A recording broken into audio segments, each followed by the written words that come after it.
While economic prospects have improved somewhat with the country beginning to reopen, a number of economists predict unemployment could still be in the 10% range by year's end.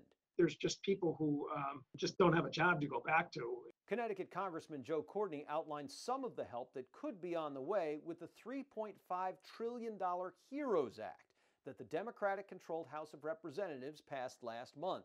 Among the fixes, compared to the CARES Act, a family could now get up to $6,000 with a change in the definition of dependents. You may recall the CARES Act, it was younger than 17.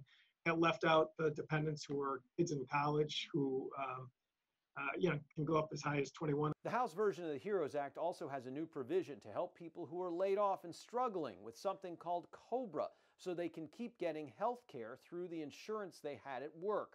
Congressman Courtney says at Foxwoods, for example, of the roughly 6,000 people working there in early March, at least for now, only about 1,500 are back. So there's still about 3,500 people who have now gone from furloughed status to full layoffs on June 1st, and they're losing their health benefits. So that COBRA subsidy would protect and extend people's health insurance through the end of the calendar year. The HEROES Act also has something for many we call heroes.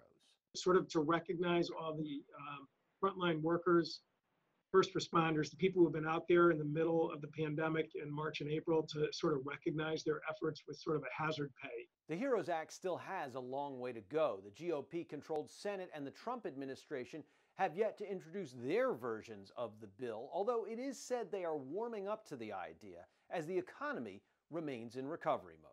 Len Bestoff, NBC Connecticut News.